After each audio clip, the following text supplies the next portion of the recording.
সমগ্ৰ ৰাজ্যৰ লগতে হোজাই জিলা চিকাৰীগেট বজাৰত থকা ধলপুখুৰী মণিপুৰী কলাকৃষ্টি বিকাশ কেন্দ্ৰ প্ৰাংগণত অহা 4 মে 2024 অসমীয়া বহাগ 21 তাৰিখে শনিবাৰে দিনজোৰা কাৰ্যসূচীৰে ৰঙালী বিহু উদযাপন কৰা হ'ব। এই অনুষ্ঠানত সন্ধিয়া অসমৰ বিভিন্ন ঠাইৰ বিহু মঞ্চত খলকনি লগোৱা চিন্ময় অনুৰাগ আৰু অংকিতা কাকতি চিকাৰীগেট বিহু মঞ্চত গীত পৰিৱেশন কৰিব। লগতে স্থানীয় শ্ৰৱণ ডেকাই গীত পৰিৱেশন কৰিব।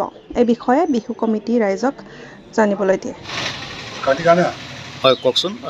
যেহেতু দেখা পোৱা গৈছে আপোনালোকৰ চিকাৰীগেটত মণিপুৰী ধলপুখুৰী কলাকৃষ্টি বিকাশ কেন্দ্ৰত এখন ৰঙালী বিহু উদযাপন কৰা দেখা পোৱা গৈছে। এই উপলক্ষে আপুনি কি জনাব? প্ৰথমে সকলোকে নমস্কাৰ।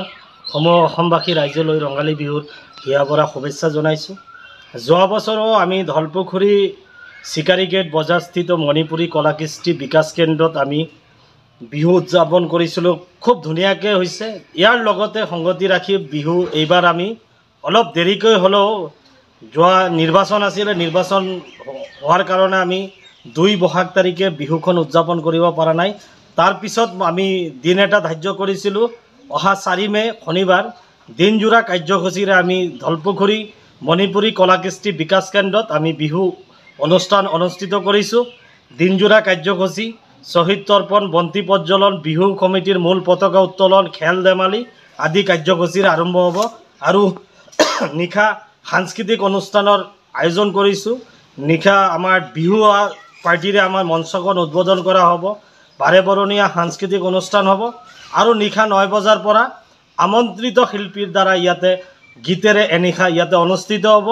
আমি ধলপুখুৰী চিকাৰীগেট বজাৰ ৰঙালী বিহু উৎসৱ উদযাপন সমিতিয়ে সমূহ ৰাইজক অহা 4 মে তাৰিখে অনুষ্ঠিত হ'বলগীয়া বিহুখনত সাফল্যমণ্ডিত কৰি তুলিবলৈ আমি সমিতিৰ তৰফৰ পৰা সমূহ ৰাইজক আমন্ত্ৰণ জনাইছোঁ।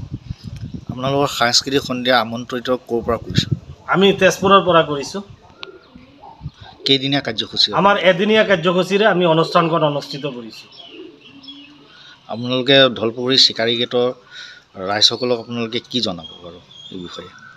ৰাইজসকলক এইটোৱে জনাম যে যি অহা শনিবাৰ 4 মে তাৰিখে আমাৰ যিটো অনুষ্ঠান হ'ব, সকলো ৰাইজ যাতে ইয়াতে আহি অনুষ্ঠানখন পৰিৱেশনত আমাক সহায় সহযোগিতা কৰে আৰু সকলো ৰাইজ যাতে আমাৰ এই অনুষ্ঠানত উপস্থিত থাকে।